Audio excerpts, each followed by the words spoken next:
OK. Alors, pour commencer, on va remettre ça dans les mains de l'Éternel, notre Dieu. Je te rends gloire, Père éternel, Dieu Tout-Puissant. Seigneur Dieu, merci pour ta parole, Seigneur, qui nous permet de grandir, de croître. Cette parole qui permet à cette foi de se développer en nous, la foi que tu nous donnes, Seigneur Dieu. Merci pour toutes les personnes qui se tournent vers toi. Merci Seigneur pour cette grande famille de croyants. Je te prie Seigneur pour ceux qui sont persécutés présentement dans le monde, pour ton Fils, qui ont mis leur foi en Jésus-Christ et qui subissent les contre-coups, Seigneur. Fais qu'il y ait des personnes qui finissent à éveiller, que ça éveille dans le cœur de personnes de savoir que ces massacres-là, c'est une haine directement contre toi, Seigneur Dieu, contre ton Fils Jésus. Je te prie, Seigneur, pour tous ceux qui souffrent dans le monde, pour ceux qui sont malades. Seigneur Dieu, reste dans notre cœur, Seigneur Dieu, pour que nous puissions continuellement être tournés vers toi. En ton Fils Jésus le Christ, notre Sauveur. Amen.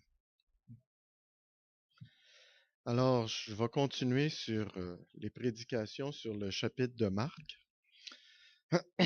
Alors, on est rendu, on avait une des dernières fois, ce qui arrive, c'est difficile parce que c'est un enchaînement. Puis je sais que des fois, j'ai fait des courtes prédications. J'ai donné un petit compte-rendu la dernière fois sur l'autorité, que Dieu est l'autorité absolue et que toute l'autorité vient de Dieu, c'est-à-dire que toute la chaîne de l'autorité, les personnes qui sont en charge de nations, de pays, tout ça, c'est des personnes qui sont mises en place par Dieu. L'autorité ultime, c'est Dieu. Alors, c'est un point important où justement on va regarder l'impact, ok, de ceux qui veulent se détourner de cette structure d'autorité.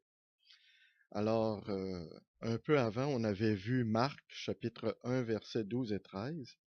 Aussitôt, l'Esprit poussa Jésus dans le désert. Il passa dans le désert 40 jours, tenté par Satan. Il était avec les bêtes sauvages. Alors, l'idée, c'est pourquoi la tentation? Mais on sait que la tentation est venue, c'est la chute de l'humanité dans Genèse. On sait que la désobéissance est venue due à une action de Satan. Et la même chose se reproduit encore, la tentation, lorsque Christ arrive dans le désert, encore là, Satan qui est là pour tenter. Alors évidemment, ce qu'on avait déjà vu, juste un petit rappel, c'est que Satan, c'est pas un mythe, c'est pas une histoire pour faire peur aux enfants, ok, pour les pousser à aller se coucher le soir. De toute façon, c'est vrai. Christ lui-même le considérait comme l'ennemi. Il disait que ceux qui ne le suivaient pas, ben à ce moment-là, suivaient leur père qui était Satan. Alors, pour Christ, c'était évident que Satan, c'était pas un mythe, c'était un personnage bien réel. Alors, c'est quoi le problème avec Satan? C'est que justement, il s'est détourné de l'autorité. OK? Alors, on va regarder quelques textes comme dans Romains chapitre 13, verset 1. Alors que toute personne soit soumise aux autorités, car il n'y a point d'autorité qui ne vienne de Dieu, qui ne vienne de Dieu. Il n'y a pas d'autorité qui ne vienne autrement que par Dieu. OK? Et les autorités qui existent ont été instituées par Dieu. Alors, cet aspect-là, on doit respecter les autorités. Donc, il ne faut pas se rebeller contre les autorités. Alors, les actes de Dieu, ils sont présents dans la réalité, puis il faut les suivre comme tels. C'est quoi l'impact de Satan? On sait que l'archange qui était Satan avant est devenu Satan dès l'instant où il a voulu s'élever au-dessus de Dieu. Okay? La cause même de sa chute a été la rébellion. Alors, c'est deux aspects qu'on va regarder un petit peu avant de reprendre le texte de Marc. C'est quoi l'idée de rébellion? On peut aller voir dans Ésaïe, chapitre 14, versets 12 et 14.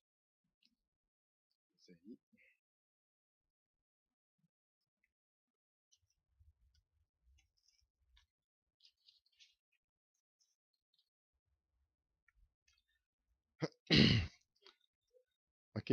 Chapitre 14, Ésaïe, chapitre 14, les versets 12 à 14. Ça va? OK. Te voilà tombé du ciel, astre brillant, fils de l'aurore.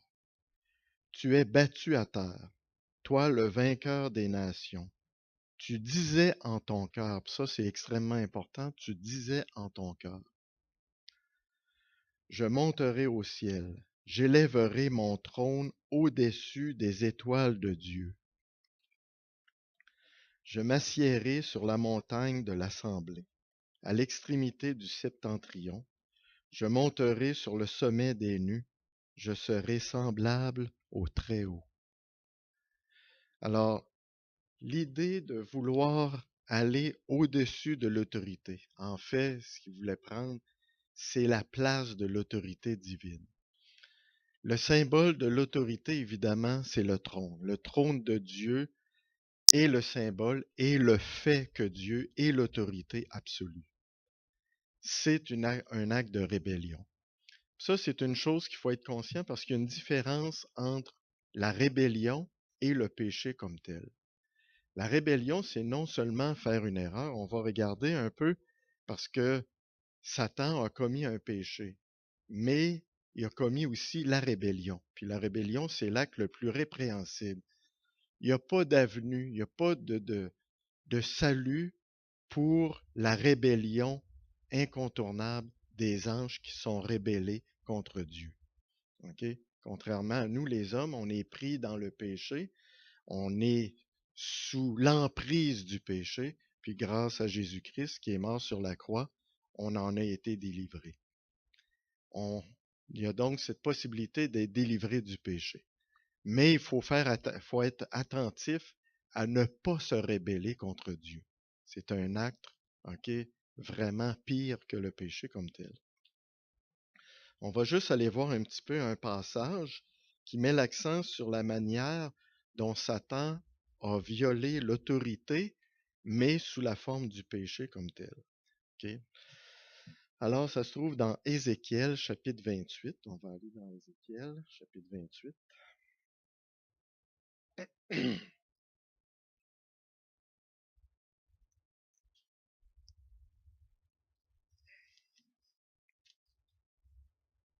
Okay. Alors, chapitre 28, les versets 15 et 16.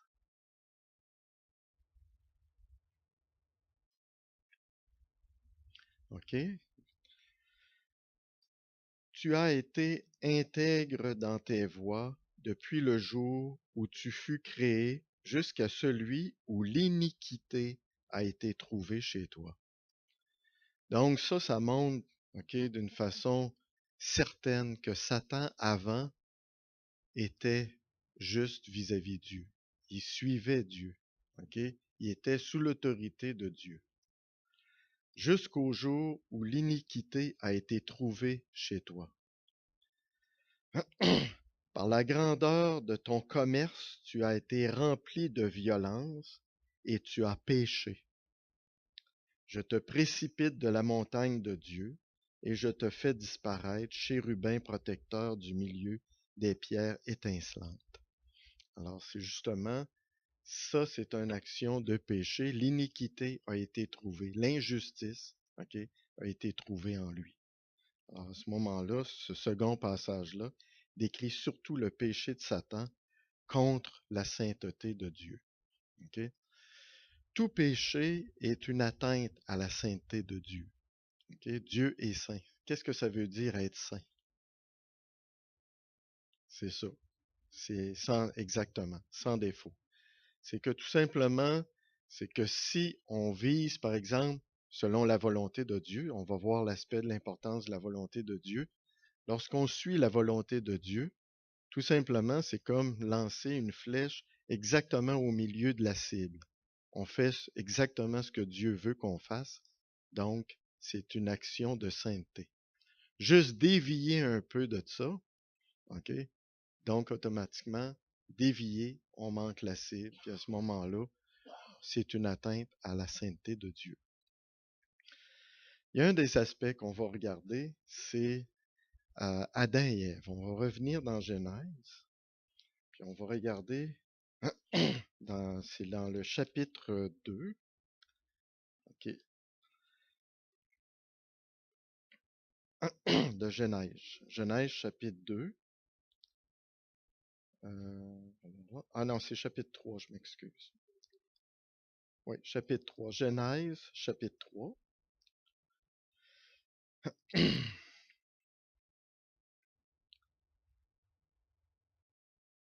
OK.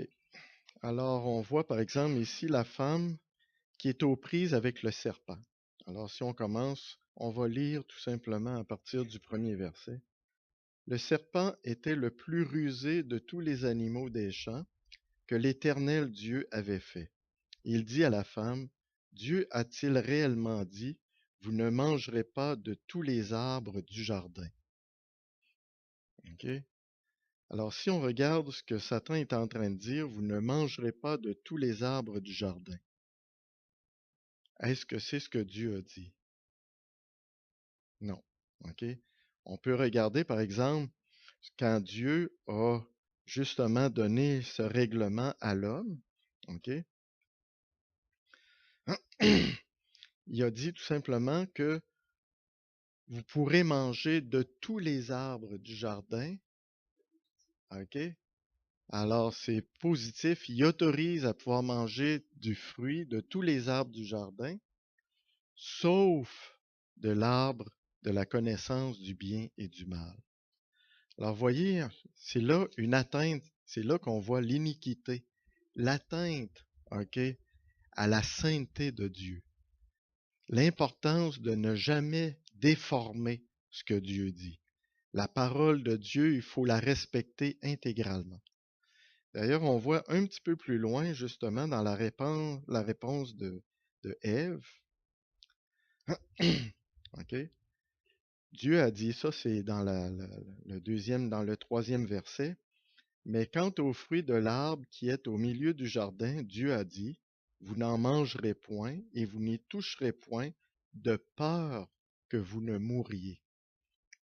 Encore là, est-ce que c'est exactement ce que Dieu a dit? OK? Non, non.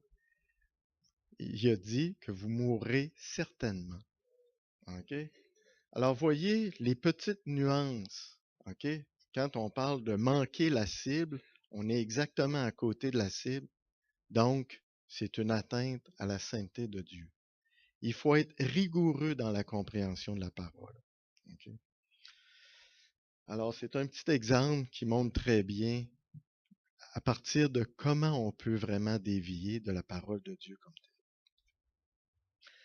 Alors, la rébellion de celui qui offense l'autorité de Dieu est beaucoup plus grave que celle de celui qui offense sa sainteté. Donc, il faut être attentif à ne jamais se rébeller contre Dieu. Est-ce que vous connaissez la différence entre atteinte à la sainteté de Dieu, dévier légèrement, puis la rébellion? Est-ce que vous comprenez maintenant un peu l'aspect de la rébellion comme telle? La rébellion, c'est carrément, OK, s'opposer au message comme tel. OK? C'est vraiment s'opposer, une atteinte directement à l'autorité de Dieu. Alors, quand on s'oppose à l'autorité de Dieu, on ne veut pas que Dieu contrôle notre vie. C'est une rébellion contre Dieu. OK? Alors évidemment, comme tous les croyants, moi je ne sais pas, moi ce que j'ai vécu à un moment donné, j'ai réalisé mon état, l'iniquité qui était en moi. Je l'ai réalisé. Avant, j'en étais pas conscient. Puis un jour, j'ai réalisé l'état d'iniquité. Puis à ce moment-là, j'ai pris l'importance, OK, de me tourner vers Dieu, puis de me donner à Dieu pour ne pas tomber avec les rebelles. OK? ne pas faire partie des groupes des rebelles. Est-ce que vous savez ce qui va arriver au groupe des rebelles? Hein? On va aller voir dans Apocalypse, chapitre 19.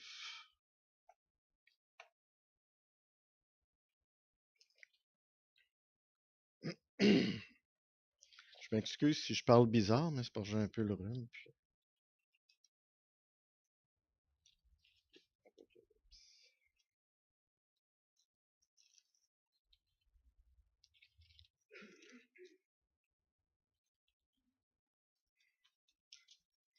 Bon.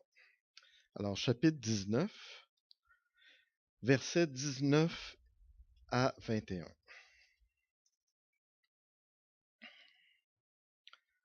Et je vis la bête et les rois de la terre et leurs armées rassemblées pour faire la guerre à celui qui était assis sur le cheval et à son armée. Et la bête fut prise, et avec elle le faux prophète, qui avait fait devant elle les prodiges par lesquels il avait séduit ceux qui avaient pris la marque de la bête et adoré son image. Ils furent tous les deux projetés vivants dans l'étang ardent de feu et de soufre. Et les autres furent tués par l'épée qui sortait de la bouche de celui qui était assis sur le cheval. Et tous les oiseaux se rassasièrent de leur chair. OK, bon, quand on parle de l'épée qui est sortie de la bouche, évidemment, celui qui est sur le cheval, c'est Jésus-Christ. C'est lors du retour de Jésus-Christ, la guerre dans le fond d'Armageddon, où toute la terre, ceux qui sont liés avec, dans la rébellion contre Dieu, tous ce sont ceux qui se sont liés à la rébellion contre Dieu, qui sont là pour faire la guerre à Jésus qui revient sur la terre. Il n'y a pas un combat comme tel qui se passe. Ça se passe comme une fraction de seconde, rapidement. OK? Satan puis son prophète sont envoyés dans les temps de feu. Puis juste par sa parole. C'est là qu'on voit l'importance. C'est pour ça Jésus, c'est la parole. OK? On dit la parole. Juste par sa parole, la vie est retirée de toute l'armée qui est là présente. Pouf, ils tombent morts. OK? Alors, c'est certain que faut comprendre l'importance de la rébellion contre Dieu. C'est quelque chose qu'il faut absolument éviter. Non, je ne dis pas qu'ici, il y a des rebelles, ça que je veux pas dire, mais c'est important pour des croyants de faire la différence entre le péché, l'état de péché, le pécheur qui est sauvé en Jésus-Christ, tout ça, c'est une dimension autre que ceux qui sont ouvertement en rébellion contre Dieu. OK. OK. Alors, on va aller ici. Ça, c'est important parce qu'on va voir quand on va étudier un peu plus loin dans Marc, qu'il y a des gens qui sont rebelles à Dieu. Puis leurs actions, tout simplement, ils sont directement en opposition avec Jésus. OK? Alors, on va voir à ce moment-là la différence qu'il y a entre les pécheurs. On va voir l'importance de la foi, puis l'impact de la rébellion qui arrive vis-à-vis Jésus. Le péché est une affaire de conduite. OK? La rébellion, c'est quelque chose d'autre. C'est une question de principe. Principe contre l'autorité. Alors que le péché, comme tel, l'iniquité, c'est dans une conduite, une façon de se conduire qui n'est pas en accord avec la volonté de Dieu. Alors on voit qu'il y a une différence entre les deux. Le fait pour Satan de vouloir s'établir au-dessus du trône de Dieu, le trône c'est l'autorité, vous comprenez, quand on dit le trône, au-dessus de l'autorité de Dieu, était une authentique violation de l'autorité de Dieu. Il s'agissait là d'un principe de se donner soi-même la gloire qui ne revient qu'à Dieu. Comme serviteurs de Dieu en Jésus-Christ, nous devons éviter de violer les autorités, car un tel acte revient à mettre en application la rébellion, un principe institué par Satan. Dans la prière de notre Seigneur Jésus a enseigné plusieurs prières, mais il y en a une en particulier qu'on voit dans Matthieu chapitre 6, verset 13. Matthieu.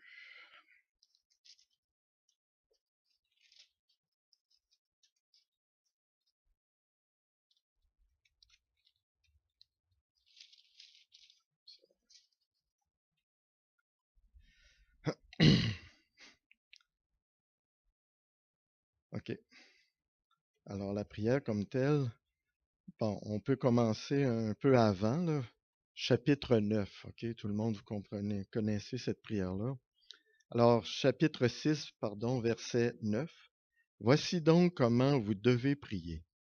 Notre Père qui est aux cieux, que ton nom soit sanctifié, que ton règne vienne, que ta volonté soit faite sur la terre comme au ciel. C'est normal qu'on dise ça, c'est lui l'autorité absolue. Donc, c'est une évidence. Puis en même temps, on exprime notre accord avec cette autorité-là. Donc, automatiquement, le premier geste, c'est de rejeter une rébellion quelconque contre Dieu. Que ton règne vienne, ta volonté soit faite sur la terre comme au ciel. Donne-nous aujourd'hui notre pain quotidien, ce qu'on a de besoin, parce que tout ce qu'on a de besoin, ça vient de Dieu. Pardonne-nous nos offenses comme nous aussi nous pardonnons à ceux qui nous ont offensés. Là, rejeter l'iniquité. OK?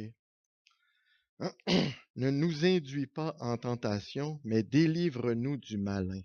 OK? De ne pas tomber avec le malin sur les aspects de la rébellion comme telle.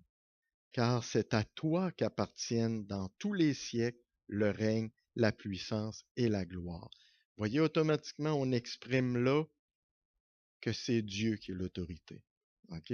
Alors, l'autorité de Dieu, c'est dans tous les siècles le règne, la puissance et la gloire. Amen. Alors, on voit à quel point c'est important, OK, de s'associer avec l'autorité de Dieu et de se détourner d'une quelconque rébellion. OK.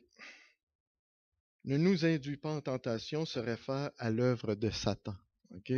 C'est justement, on a vu que dans Genèse, c'est sa façon de faire. Induire en tentation par la tentation, donc, automatiquement, nous amène à avoir des actions d'iniquité, à développer l'iniquité. Puis l'iniquité, ça commence dans le cœur.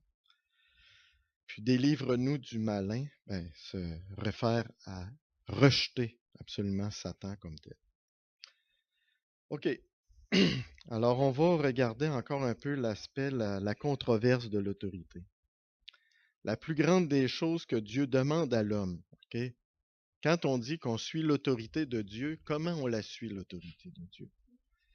Alors, la plus grande des choses que Dieu demande à l'homme n'est pas de porter sa croix, de le servir, de faire des sacrifices. Ça vient avec les actions comme telles. Mais regardez, ou se renier soi-même, mais bien avant tout de lui obéir. Tout simplement, c'est qu'on reconnaît l'autorité d'une personne quand on lui obéit. OK? Exactement le même principe quand on roule en voiture, il y a une vitesse qui est là, une limite qui est demandée. Est-ce qu'on obéit à l'autorité ou on lui désobéit? Alors, c'est quelque chose qu'on doit avoir à l'esprit. Je vais lire un texte tiré de Samuel, 1 Samuel, chapitre 15, verset 22. L'obéissance vaut mieux que tous les sacrifices et l'observation de sa parole vaut mieux que la graisse des béliers. OK? Ça, comme on disait tantôt, c'est-tu de porter sa croix, de faire des sacrifices, puis tout ça? OK? C'est l'obéissance. Alors, on voit que dans Samuel, il montre l'importance de l'obéissance. OK? Dieu ne rejette pas les sacrifices, tout ça. Mais si l'obéissance n'est pas là, c'est totalement inutile, les sacrifices.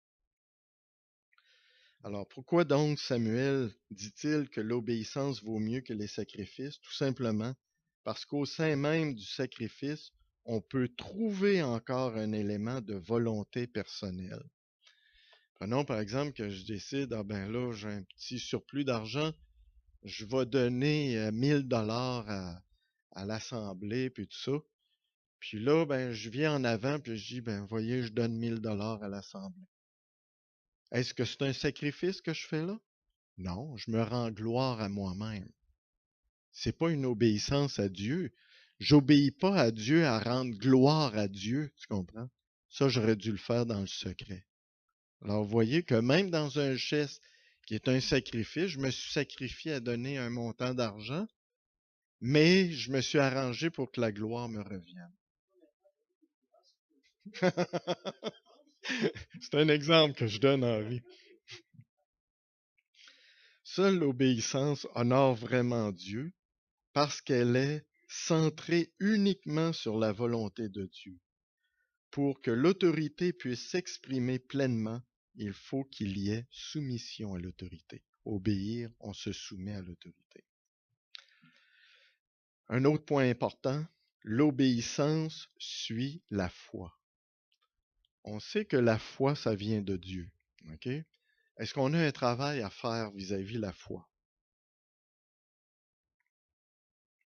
OK? Parce que c'est à un moment donné, on arrive dans un vécu, on est confronté à réaliser notre état d'iniquité, l'iniquité dans laquelle on vivait.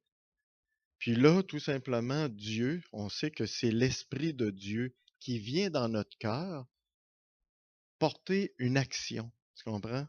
Il vient porter un germe de foi. C'est un don de Dieu. OK? Puis automatiquement, là, on réalise notre état de pécheur, conviction de péché, de justice et de jugement. Puis là, à ce moment-là, on va poser des gestes vis-à-vis ça. OK? Alors, il y a des actions à faire pour que cette foi-là agrandisse. OK? Oui, c'est ça. L'obéissance suit la foi.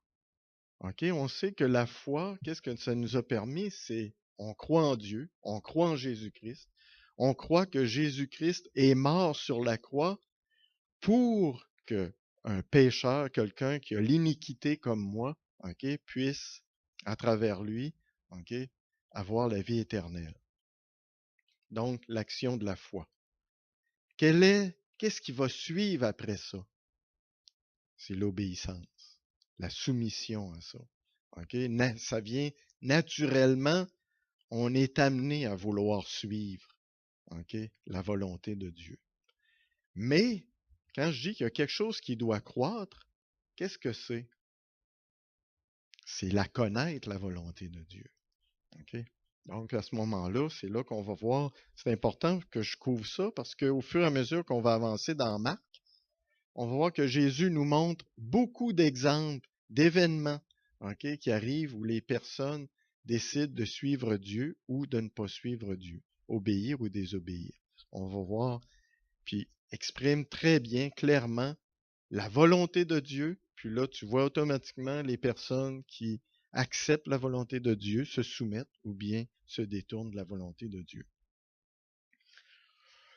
Il y a une chose qui est importante, c'est que de plus en plus, on est une société d'intellectuels. Okay? La connaissance intellectuelle, avec l'éducation, on a de plus en plus de connaissances.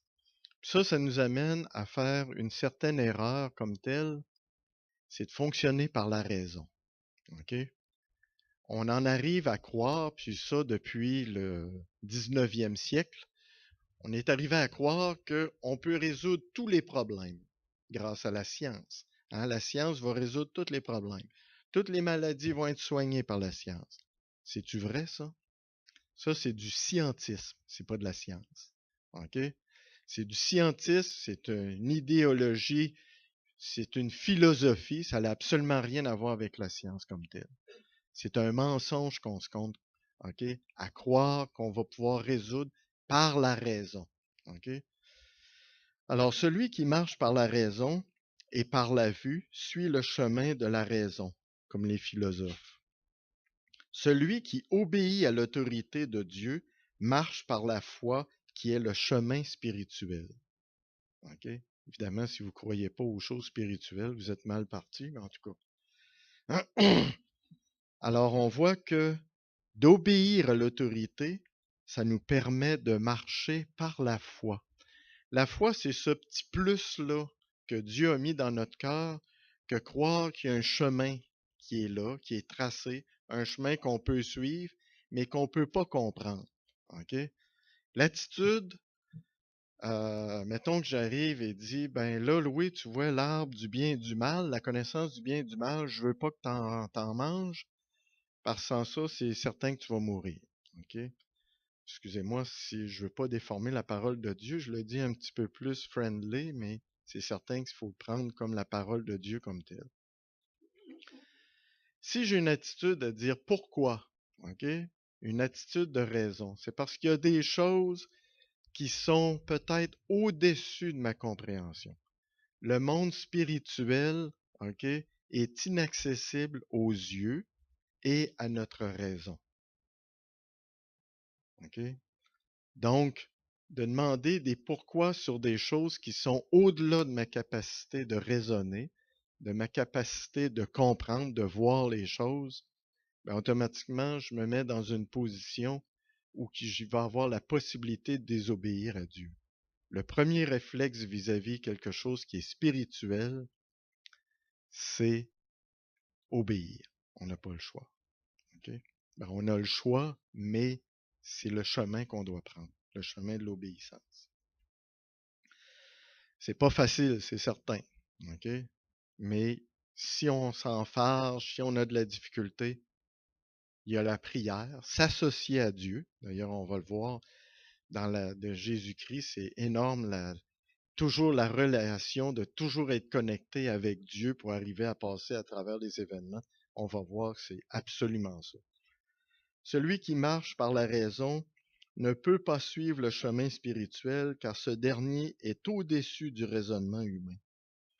Seul le fidèle peut jouir de l'abondance spirituelle qui est réservée à ceux qui acceptent par la foi.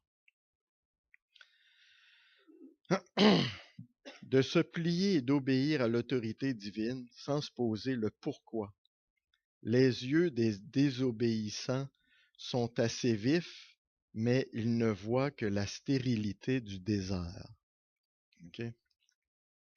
Ceux qui marchent par la foi donnent l'impression d'être aveugles, car ils ne semblent pas voir la stérilité qui s'étend devant eux.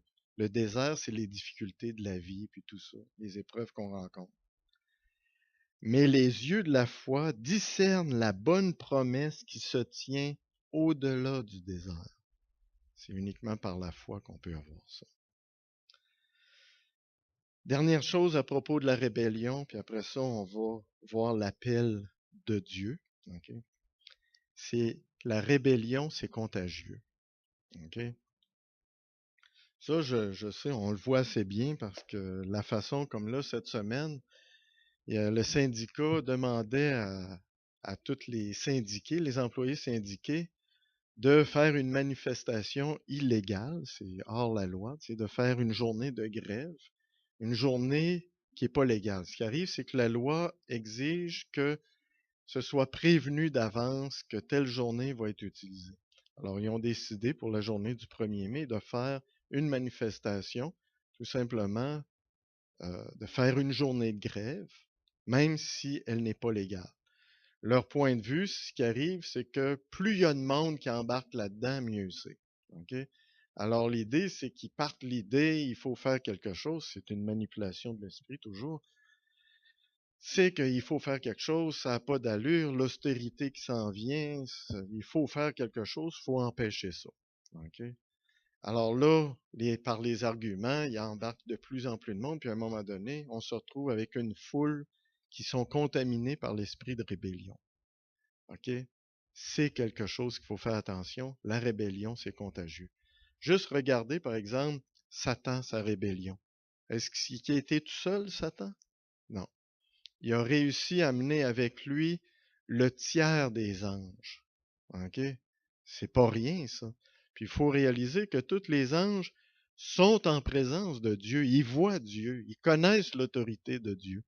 Puis ils sont quand même rébellés. Ils ont suivi la rébellion comme telle. Alors, il faut faire attention à ça, l'idée de rébellion. On voit l'idée de rébellion aussi dans certaines assemblées. Okay? Quand les choses ne se passent pas comme le monde aime que ça se passe.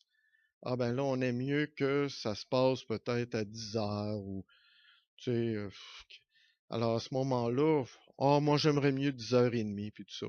Là, c'est un exemple que je donne, là. Ça n'existe pas, ce que je parle là, présentement. Il n'y a pas de rébellion là-dessus présentement. Mais ce que je veux dire, c'est un exemple. C'est que des gens insatisfaits vont monter l'opinion des autres, tout ça.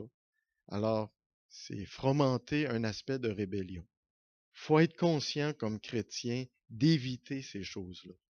Ça n'empêche pas qu'on peut, en assemblée, tout le monde, à- en présence de tout le monde, en présence des autorités, des anciens, on peut prendre des décisions de changer des heures, des choses comme ça. OK? Mais que ça ne se fasse pas par en dessous. OK? Pas fomenter une rébellion contre l'autorité comme telle. OK. Alors, ce qui m'amène à ce moment-là à commencer à regarder. Là, Jésus, évidemment, qui a été baptisé, il a été dans le désert, il a subi le, le- les assauts de Satan, OK? Ses tentations et tout. Puis là, à ce moment-là, il commence son ministère. Alors, ce qui nous amène dans Marc, le chapitre 1, on est rendu, je sais bien qu'avec tout ce que j'ai fait, on n'est pas rendu loin, mais il y a tellement de choses à dire. On est rendu au chapitre 1, versets 14 et 15.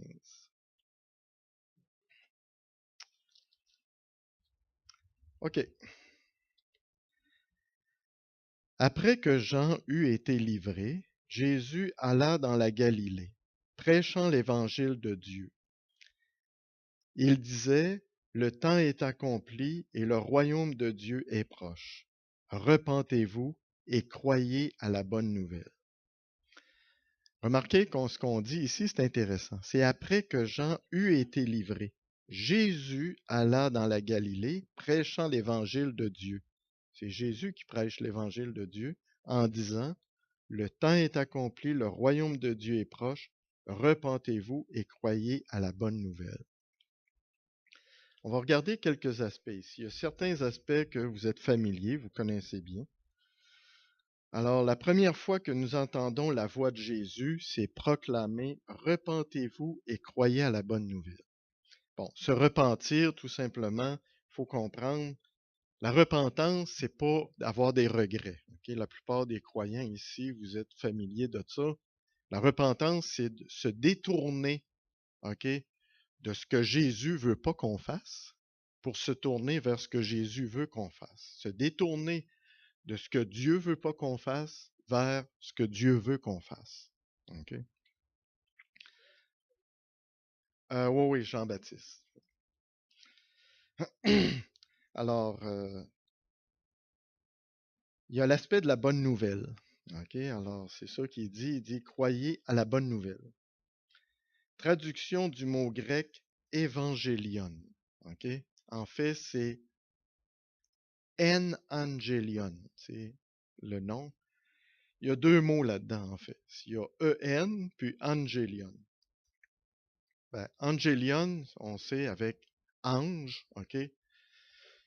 C'est le messager ou c'est le message. Et angelion, c'est le message comme tel. C'est quelqu'un qui annonce une nouvelle, quelqu'un qui vient porter une nouvelle, c'est un ange. Puis la nouvelle comme telle, c'est angelion, c'est la nouvelle comme telle.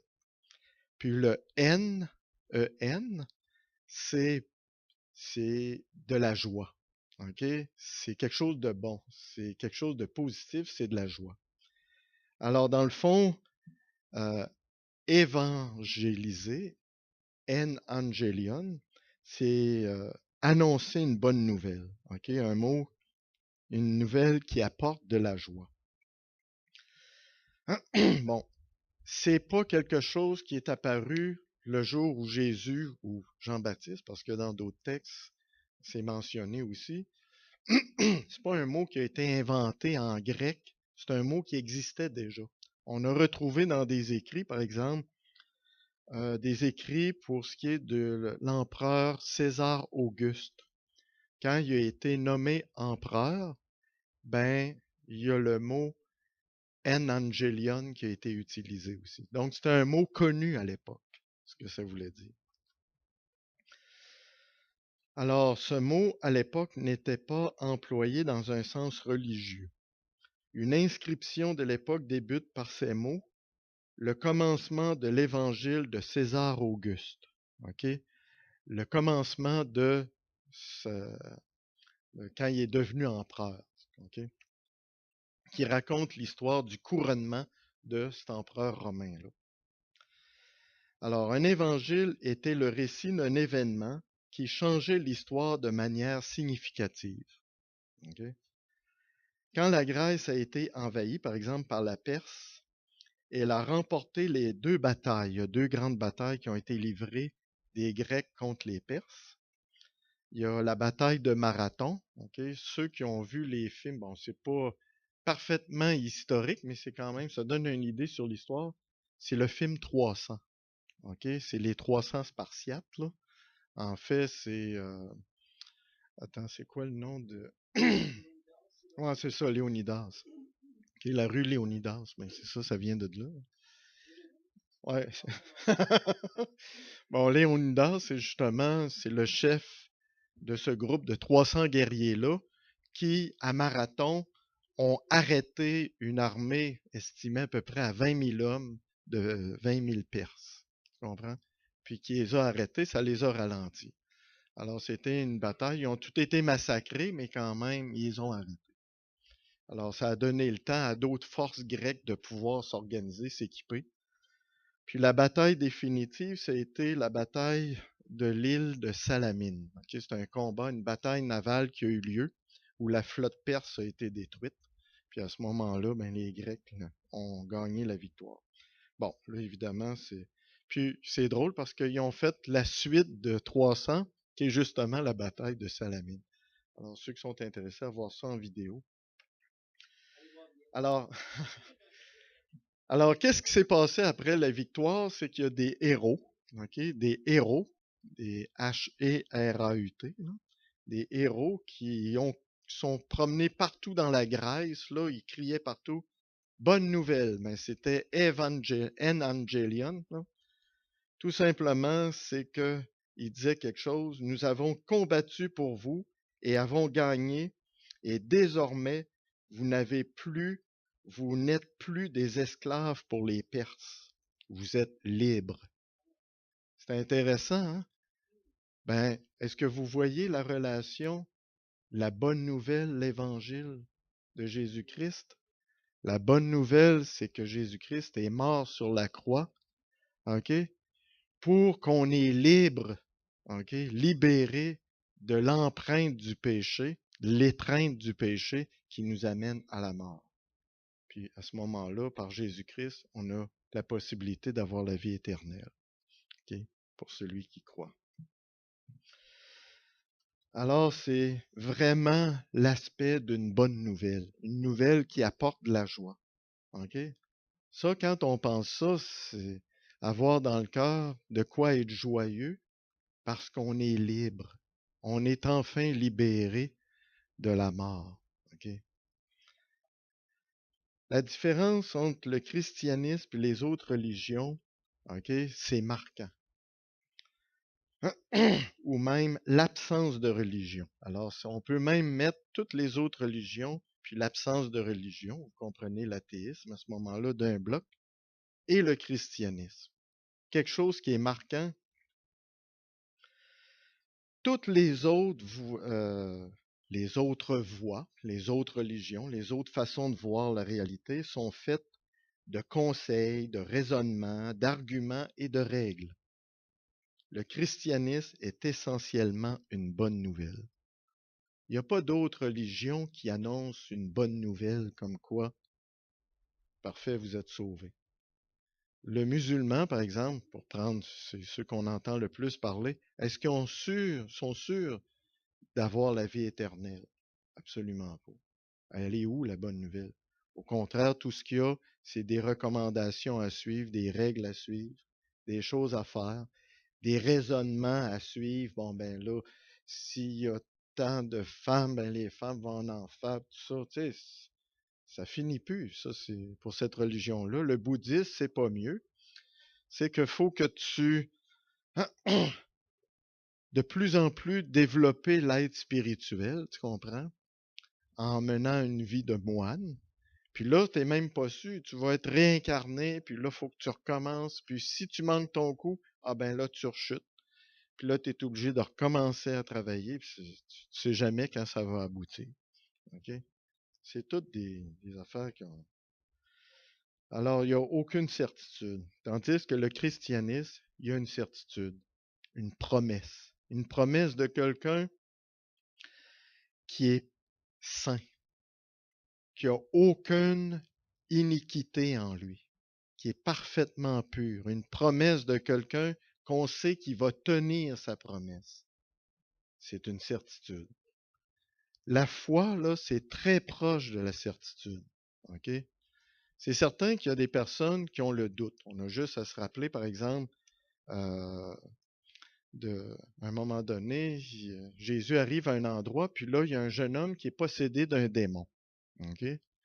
Puis là, son père, il dit, oui, mais là, le démon, on le prend, puis là, il se met à rouler à terre, puis là, il se met à baver, puis tout. Tu sais, même tes disciples ont essayé, puis n'ont pas réussi. Alors Jésus, il dit, homme de peu de foi, tu comprends? Puis là, il dit, c'est tout simplement, il dit, le Père, il dit, euh, est-ce que c'est possible de faire quelque chose? Là, Jésus, il dit, est-ce que je peux? Il dit, est-ce que je peux? Tu sais, tout simplement, pour Christ, il n'y a rien, c'est Dieu. Rien n'est impossible, tu comprends? Alors l'homme en question, il arrive, il dit, oui, je crois que tu peux le faire, mais aide-moi parce que ma foi est faible. OK? Ben là, c'est intéressant parce que Jésus chasse le démon du jeune homme qui devient parfaitement sain puis il devient normal. Il a fait le miracle. Même avec une petite goutte de foi, il l'a fait. Tu comprends? Même s'il y avait du doute associé avec la foi, il l'a fait. Prenons par exemple juste le bon larron, c'est une façon de parler, qui était avec Jésus, qui tout simplement, il y a eu un geste vers Jésus comme une requête de foi. Quand tu sois dans ton royaume, tu comprends? Pense à moi, tu comprends? Il y a un petit élan de foi envers Jésus-Christ. Ce gars-là a mené une vie épouvantable toute sa vie, puis il aboutit là où, pratiquement où il se doit, OK, sur une croix. Je souhaite ça à personne, mais en tout cas. Puis là, il y a un élan, puis Jésus, automatiquement, même une petite goutte de foi, puis Jésus, mais à ce moment-là, aujourd'hui même, tu seras avec moi dans le paradis. OK? Alors, c'est pas, on n'est pas celui qui fait croître la foi. OK? Il faut comprendre que c'est en lisant la parole, en se nourrissant par la nourriture de la parole de Dieu, que la foi va grandir. OK? Mais tout ça est sur le contrôle de l'Esprit de Dieu. Oui. Oh, excusez. Absolument. Oui. Oui. Qu'est-ce que Christ a dit à propos de pour entrer dans le royaume de Dieu, il faut que tu naisses de nouveau. Alors, si Jésus a dit, aujourd'hui même, tu seras avec moi dans le paradis, donc il est né de nouveau. Hmm. Je pense pas qu'il a douté, mais là, je sais pas. Tu sais. Oui. Oh, oui, absolument. Hmm. Ouais. Il s'est repenti, puis il s'est tourné vers Christ. Hmm. OK? L'action de foi qui est là. Hmm. Il a cru en Christ. OK.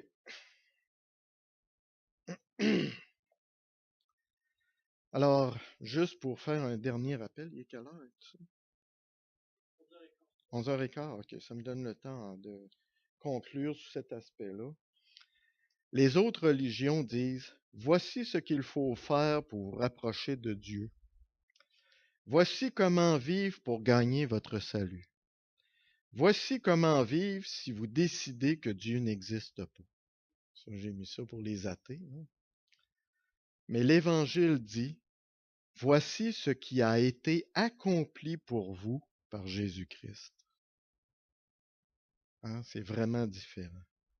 Voici comment Jésus a vécu et est mort pour obtenir votre salut. C'est vraiment catégorique la différence entre le christianisme. De plus en plus, les autorités poussent à vouloir que les chrétiens soient universalistes, OK, puis accepter que toutes les autres façons de faire, tout le monde fait ça, OK, tous les chemins mènent à Dieu, puis des choses comme ça. On sait que c'est pas vrai, OK? Le christianisme est complètement différent des autres. On ne peut pas les mélanger avec les autres façons de penser. C'est triste, mais c'est la volonté de Dieu que ce soit comme ça. C'est la volonté de Dieu qu'il y a un seul chemin qui mène à Dieu. C'est pas les pasteurs, c'est pas des pasteurs qui sont réunis ensemble et qui ont dit il faut qu'on passe comme ça. C'est pas ça. C'est vraiment la volonté de Dieu que ce soit comme ça. C'est uniquement la voie tracée par Dieu qui est la bonne. Le christianisme est une bonne nouvelle. La vraie bonne nouvelle est que votre rébellion avec Dieu n'est pas basée sur ce que vous avez fait ou n'avez pas fait, mais sur ce que Jésus. OK, j'ai-tu. Non, je me suis trompé ici. J'ai mal lu mon texte parce que ça n'a pas d'allure. La rébellion, hein. Le christianisme est une bonne nouvelle. La vraie bonne nouvelle est que votre relation avec Dieu, je m'excuse, hein, n'est pas basée sur ce que vous avez fait ou n'avez pas fait, mais sur ce que Jésus a fait pour vous à un moment précis dans l'histoire de l'humanité. Dans les 2 premiers chapitres de la Genèse, nous apprenons que nous avons été créés pour vivre dans un monde où toutes les relations étaient entières, psychologiquement et socialement parfaites, parce que Dieu règne. OK? Il n'y a personne qui contestait le règne de Dieu. Alors, toutes les relations étaient parfaites, psychologiquement et socialement. Mais dès le 3e chapitre, nous voyons que chacun choisit désormais de régner sur sa propre vie. Nous suivons le chemin de l'égocentrisme, complètement absorbés par nous-mêmes. Comment je me sens? Comment je vais? Comment les autres me considèrent? Est-ce que je réussis? Est-ce que j'échoue? Est-ce que je suis traité avec le respect qui m'est dû? L'égocentrisme est une boucle itérative qui nous fait faire du surplace. OK? Tout simplement parce qu'on va être l'autorité sur notre vie, puis on tourne continuellement en rond autour de ça. Nous sommes emprisonnés dans la même façon de penser, OK? Toujours dans la même façon de penser, et nous nous retrouvons dans un cycle interminable de guerre, de lutte sociale, de familles divisées, de relations constamment sous pression. Voilà le règne lorsque c'est l'homme qui est sa propre autorité, okay? Qui a coupé le pont de lien d'autorité avec l'Éternel. Lorsque nous pensons être la cause de notre vie, okay, nous sommes alors dans les ténèbres de l'égocentrisme. Dieu est la seule cause de notre vie. Un jour, le roi légitime de notre vie reviendra pour redresser ce qui est tordu et pour renouveler le monde entier. La bonne nouvelle du royaume de Dieu consiste en ceci. Jésus est le vrai roi. Alors, c'était ça, mes frères et mes sœurs.